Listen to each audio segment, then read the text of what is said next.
Os brasileiros se rendem a cada dia mais a uma forma de comunicação rápida e objetiva, as redes sociais. E não é só o cidadão comum que tem um computador, um tablet, um smartphone.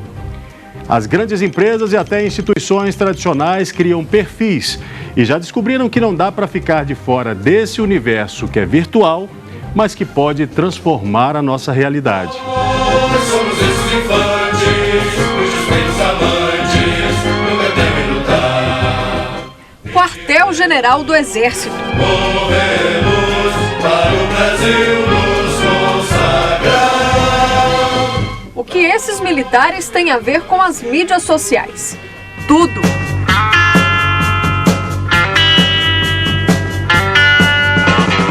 Segundo o mundo marketing, o Exército, hoje ele é um case de sucesso e é no âmbito do Estado o que tem o maior número de fãs.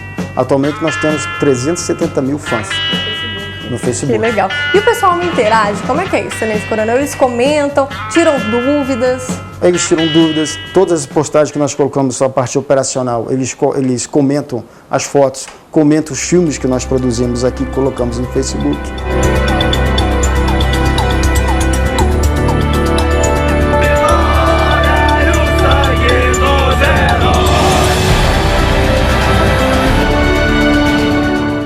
A gente vai conhecer agora onde todo esse trabalho é feito. É nessa salinha, aqui mesmo no QG do Exército, que os 5 servidores alimentam essas redes sociais. Tenente Coronel, conta pra gente então de 3 a 4 postagens por dia, muito conteúdo, né? Bastante conteúdo, nós colocamos 3 a 4, umas interações bastante grandes com quem utiliza as mídias sociais. As nossas postagens são sobre as atividades da Força, então atividades militares, treinamentos militares, a parte operacional e também sobre alistamento militar e como a forma de ingressar na Força. E com isso nós interagimos bastante com quem utiliza as mídias sociais. Desde 2010, o Exército Brasileiro divide com os internautas vídeos, treinamentos feitos pelo Brasil, informações sobre concursos para as escolas militares e ainda tiram dúvidas dos jovens que pretendem entrar nas Forças Armadas.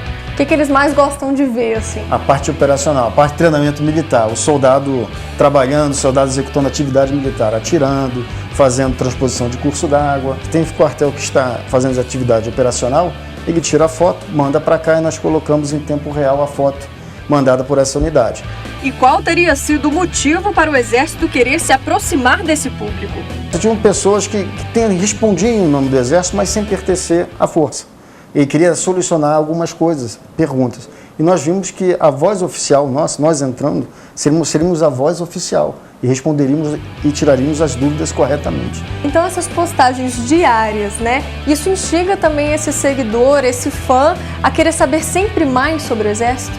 Sempre, sempre. Toda vez que nós colocamos as postagens, aparecem mais perguntas, mais questionamentos sobre atividades que nós desenvolvemos. Resolveu também, assim, para desafogar um pouco dos outros setores que tinham... Resolveu vários assuntos. Passamos a responder mais rápido as perguntas e as dúvidas das pessoas. Do quartel para a Jornada Mundial da Juventude. Irmãos e amigos, bem-vindos à 28ª Jornada Mundial da Juventude.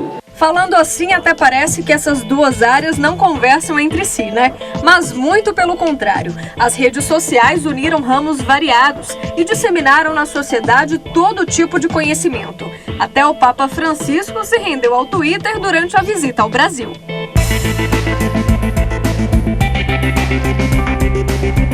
O Vinícius, além de ter sido um dos jovens escolhidos para almoçar com o Papa, pôde acompanhar também todos os passos dele pelo celular. Acho que aproxima muito, né? Assim, ele mesmo falou nessa questão da proximidade com o povo, né?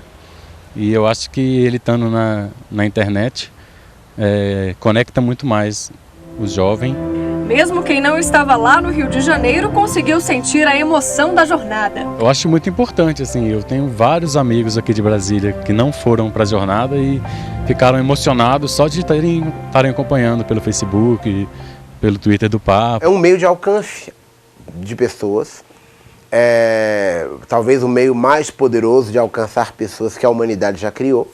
e que, além de alcançá-las, as fideliza. Não foi à toa que uma rede social foi o meio de comunicação escolhido para aproximar os jovens. De acordo com uma pesquisa internacional, o internauta brasileiro gasta pelo menos 1/3 do seu tempo nas redes sociais. Isso equivale a 36% das horas navegadas na web. Eu acordo, olho o celular, né? Porque o celular me acorda, eu já olho o celular, vou acordando e olho o Facebook, Twitter. Na hora da aula, Felipe se concentra e deixa o pequeno vício de lado. Mas para muitas pessoas, não estar conectado às redes sociais é um problema. O ser humano, ele é naturalmente voltado para a comunicação, para a interação, para a busca de informações, para aprender. Isso nos caracteriza. Quando nós temos à nossa disposição aparatos tecnológicos que potencializam isso, nós vamos nadar de braçada. Então, por isso que a gente vê, muito facilmente as pessoas caem no vício, no uso excessivo. Então vamos entender como tudo isso começou aqui no Brasil. Quando os brasileiros se encantaram por essa interação online. As redes sociais começaram a se popularizar por volta de meados dos anos 90, né? É a reprodução na internet de um fenômeno humano. Nós nos reunimos em redes, né? Redes de amigos, redes de colegas, né? As redes sociais, tendo em vista o potencial de alcance da internet, elas acabam associando muito mais gente, independentemente de tempo, de limite geográfico. Hoje em dia existe rede social para tudo, especializada em culinária, decoração, pessoas divorciadas e até voltada para a área profissional. As redes, elas nunca são fixas, então uma rede que está bombando hoje pode daqui a uns 5 anos não ser mais tão conhecida, surgirem novas, outros interesses. A gente tem várias redes específicas de nichos de mercados que também podem crescer. Então as pessoas têm uma grande variedade de aplicativos, de opções na internet que podem ajudar tanto o negócio quanto a pessoa. Tanta opção fez os empreendedores enxergarem nesse ramo da comunicação uma fonte de renda. Vamos imaginar que você comece um pequeno blog de culinária, né? Aí você tem ali 10 pessoas que te seguem, de repente você tem 20, 30, 40, 5 mil pessoas que te seguem. Aí você já pode usar o seu blog como meio de renda. Você pode ceder um espaço para um anunciante, que por meio do seu blog tem acesso a 5 mil pessoas, a 10 mil pessoas, a 100 mil pessoas, né? Um novo mercado especializado surgiu e trouxe junto uma nova profissão também, analista de mídias sociais. A gente vai dos meios tradicionais como busca de conteúdo, passa pela internet, pelo monitoramento, passa por análise de resultados, então passa por sites também, a gente mexe um pouco com isso. Então, tudo está ligado e misturado. Hoje você tem que saber um pouquinho de tudo, assim. André se formou em jornalismo, mas teve que investir durante alguns anos em cursos de marketing e específicos na área de mídias sociais. O esforço valeu a pena. Hoje ela consegue trabalhar de casa, mas não pense que isso significa trabalhar pouco, não. As pessoas olham e falam assim, nossa, a pessoa passa o dia inteiro nas redes sociais, não faz nada, pelo contrário, a gente trabalha muito mais, porque a gente está o tempo inteiro monitorando a internet, a gente monitora a imagem do nosso cliente, das empresas, nas redes sociais, na internet, nos buscadores. Então, assim, é um trabalho imenso e que você não para.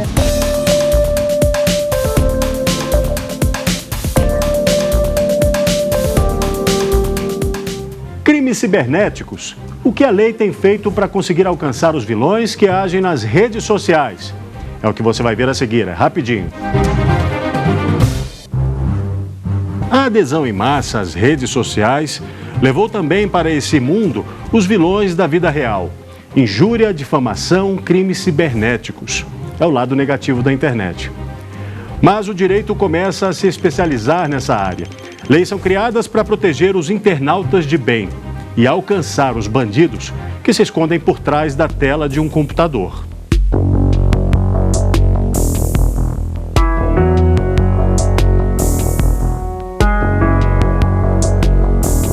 Da mesma forma que essa ferramenta de interação é utilizada para o bem, algumas pessoas também utilizam para o mal, para a prática de crimes, que ela também é uma ferramenta de potencialização de várias condutas, Então, aquela conduta que era praticada numa rua, num bairro, quando vai para uma rede social, ela alcança o mundo inteiro. Então, a quantidade de pessoas, né, que poderiam ter acesso à prática do ilícito é muito maior. Quem comete crimes virtuais tem a impressão de anonimato. Os especialistas dizem que não é bem assim. É possível rastrear qualquer conduta na internet. É possível chegar a um computador que foi utilizado, que hora foi feito, por onde passou esse dado. Então, o usuário, às vezes, com essa falsa impressão de anonimato, tem uma seara de liberdade um pouco maior para cometer condutas que ele não faria se ele estivesse aparentemente exposto. A gente consegue ver, por diversas vezes na mídia, por exemplo, que quadrilhas relacionadas à pedofilia são desbaratadas pela Polícia Federal, às vezes com auxílio da Interpol, simultaneamente em mais de um país, e que fraudes bancárias, danos ao consumidor são coibidos de forma muito dura. Então, o internauta, que antigamente tinha uma impressão total de anonimato, está começando a descobrir que ele não pode fazer exatamente tudo o que ele quer na internet, porque a legislação que nós temos do mundo real alcança o mundo virtual.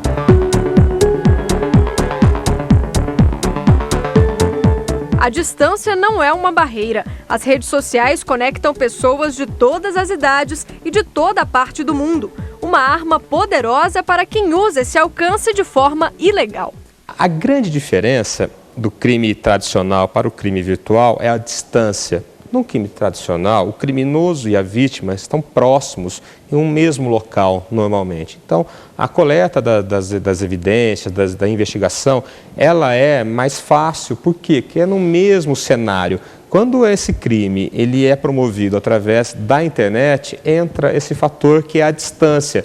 Às vezes o criminoso está a milhares de quilômetros da vítima e muito comum o criminoso estar em outro país, utilizando ferramentas tecnológicas de outro país e que a coleta de informação por parte da polícia do Estado brasileiro passa a depender de cooperação de várias outras nações, o que torna o processo muito mais complexo. Venda de medicamentos proibidos, estelionato, armas contrabandeadas, tráfico de drogas, de informação e até venda de bebês. A lista de crimes é longa quando falamos de atos ilícitos nas redes sociais.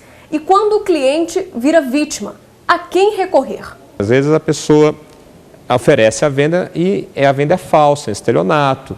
E a pessoa que compra não reclama, porque ninguém vai à polícia falar: eu comprei um bebê, não me entregaram, eu comprei uma arma, não me entregaram, eu comprei um citotec, um abortivo, não entregaram.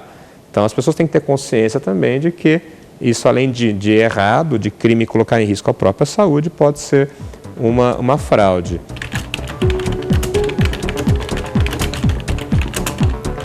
Um dos crimes que tem dado trabalho para a polícia e preocupado muitos pais é a pornografia infantil. É por meio de perfis falsos que os aliciadores se passam por personagens infantis ou colegas de sala para se aproximarem das crianças. Acabam marcando encontros ou até mesmo vendendo fotos e vídeos na internet.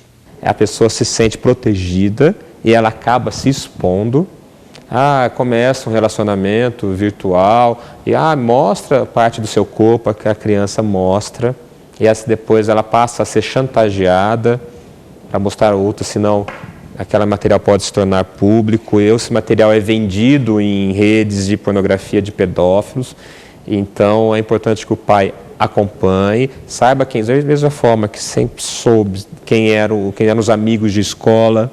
É importante que faça também esse acompanhamento, essa orientação para não deixar a criança ser vítima. É muito comum esse assédio. Na Delegacia de Proteção à Criança e ao Adolescente, esse é um dos tipos de denúncia mais frequente. E até mesmo se o aliciador não se encontrar com a vítima, já existe crime. Configura crime porque ao final desse material pornográfico sempre vai existir uma violência sexual contra a criança e adolescente. Adquirir e manter esse material também configura crime. Nós temos ferramentas que permitem ao policial, no momento de uma busca, extrair essas informações de forma muito rápida do computador e já confirmar se há ou não material pornográfico mantido naquele equipamento.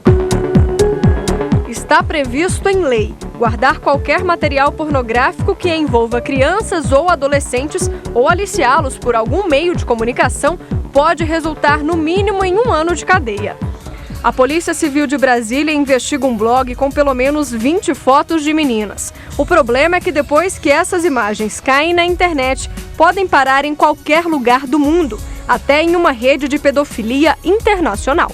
A gente alerta os pais para que alertem suas filhas e seus filhos a não divulgarem esse material, a não produzirem esse material e enviar esse material pela internet, porque ele pode sim ser exposto e depois que essa exposição é feita, para ela ser retirada da rede é muito difícil. Nós temos grupos de combate à pornografia infantil, nós temos grupos de combate à fraude e a crimes de alta tecnologia, invasão de sistema, ataques de negação de serviço. Em Brasília, a gente realiza a coordenação dessas atividades e nos estados nós temos as delegacias. Então, nós investimos muito em capacitação, treinamento, qualificação e desenvolvimento de tecnologia para investigação. E como garantir a segurança em um território imensurável? O que acontece no mundo físico também acontece no mundo virtual, com a diferença que a dimensão é muito maior. E para o Estado, então, o desafio também de promover a segurança pública no espaço cibernético, no espaço virtual, hoje ele é muito grande. Então, isso está muito claro para a gente, que sozinho, somente o Estado, a gente não consegue. Nós dependemos e necessitamos do apoio da comunidade. Os crimes previstos no Código Penal brasileiro, se cometidos pela internet, como ameaça, injúria, difamação, resultam nas mesmas penas da vida real. É importante lembrar que toda a legislação anterior à internet, ela é aplicável também nas condutas humanas praticadas pela internet. Então, por exemplo, o Código Penal, que é de 1940, descreve diversas condutas humanas que podem ser praticadas ou não com o auxílio da internet. Então, uma ameaça, por exemplo, pode ser por telefone, pode ser presencialmente e pode ser por e-mail ou pode ser por uma rede social. Mas o crime é ameaça. Então, as pessoas têm que ter em mente que toda legislação que ampara a vida civil e toda legislação penal que nós temos, ela é aplicável também à internet. Mas no Brasil ainda existe uma espécie de omissão legislativa em relação ao direito eletrônico, motivo pelo qual alguns crimes ainda não têm previsão legal. São condutas humanas que surgiram a partir do mundo digital. Por exemplo, uma disseminação de vírus. Não tinha vírus eletrônico. Não tinha como o Código Penal de 1940 sequer imaginar algo nesse sentido. Usar uma rede Wi-Fi de outra pessoa sem autorização dela. Não tinha como o legislador de 40 imaginar algo nesse sentido. Então, toda a legislação anterior à internet, ela é aplicável à internet, mas falta um arcabouço jurídico em que questões modernas, condutas humanas modernas que surgiram a partir da internet possam ser regulamentadas. A gente tem iniciativas muito mais significativas, por exemplo, como nos Estados Unidos e na Inglaterra, e o Brasil está bem atrás em iniciativas legislativas. Existe um projeto de lei tramitando há uma década, chamado Projeto de Lei Azeredo, que ainda não foi promulgado, e existem pequenas iniciativas legislativas, como a lei conhecida como Carolina Dickmann, que resolvem pontualmente uma ou outra questão, mas que estão longe de ser uma estrutura jurídica completa para o mundo digital.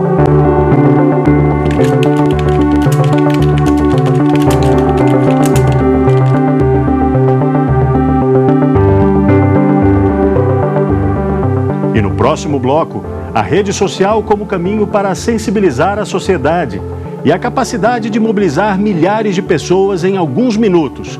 Não saia daí, eu volto já.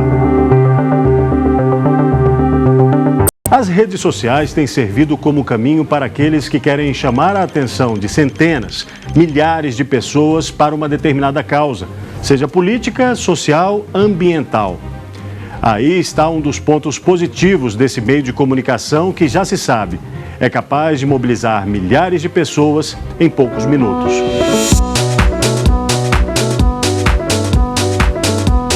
A comunicação pelas redes sociais é muito rápida. Seja lá qual for a causa, o que foi postado sempre vai ganhar repercussão, que pode ser apenas virtual ou real. E é aí que é preciso ter cuidado com aquilo que se coloca nas redes. Você pode mobilizar pessoas, por exemplo, para limpar o rio. Você pode mobilizar pessoas para fazer um churrasco, como você pode mobilizar pessoas para fazer uma bomba ou para fazer um coquetel molotov, né? É um instrumento de mobilização de pessoas e que requer atenção das autoridades, atenção de pais, dependendo da idade das crianças, né? É uma tecnologia que entra em nossas casas, de maneira indiscriminada, você não sabe com quem seus filhos estão teclando, né? E é uma tecnologia que nos sinaliza para termos atenção em diferentes níveis, em diferentes instâncias, né? Mas no cotidiano as pessoas usam essa força de mobilização também para coisas muito singelas. Quem perde um cachorrinho pode usar as redes sociais para pedir ajuda. Foi o que aconteceu com uma amiga de Felipe. No mesmo dia ela colocou no Facebook e pediu pra gente compartilhar com o telefone dela e a foto da cachorrinha, que se alguém achasse, ligasse pra ela. Daí no mesmo dia à tarde alguém encontrou e ligou pra ela, pegou o número no Facebook, já tinha vários compartilhamentos. E aí acharam o cachorrinho dela, foi legal.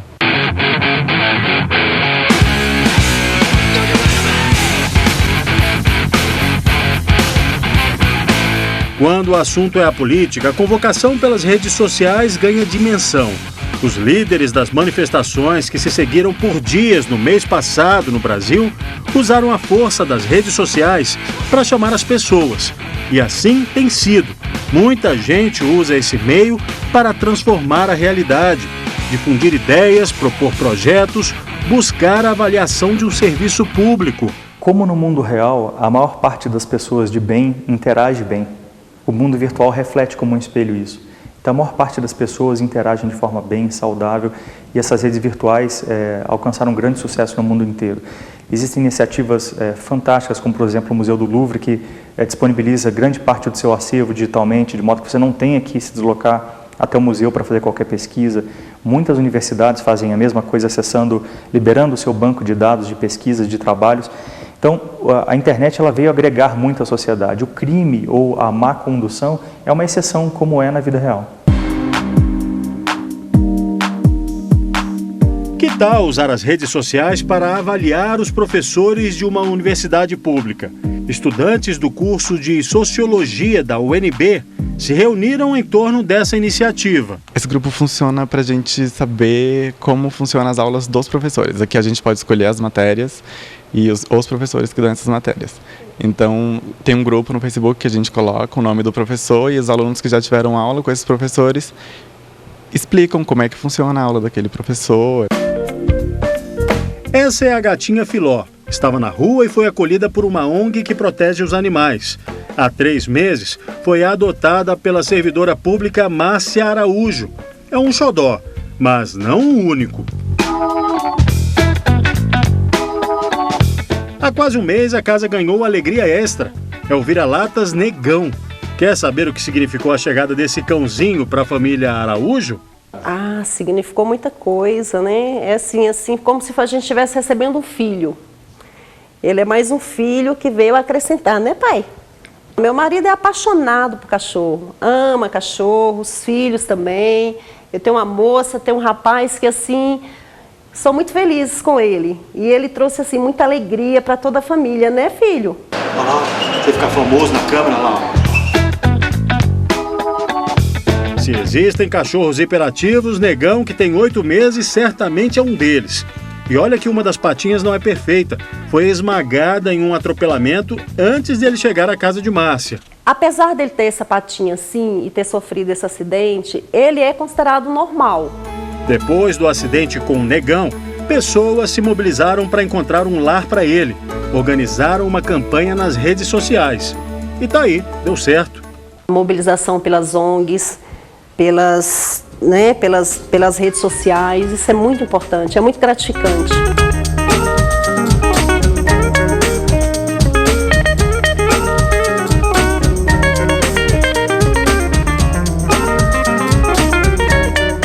O Repórter Justiça fica por aqui. Participe do nosso programa, envie uma sugestão de reportagem pra gente, anote o e-mail repórterjustiça@stf.jus.br. Na próxima semana tem mais um assunto que vai fazer a diferença no seu dia a dia. A gente se vê, até lá.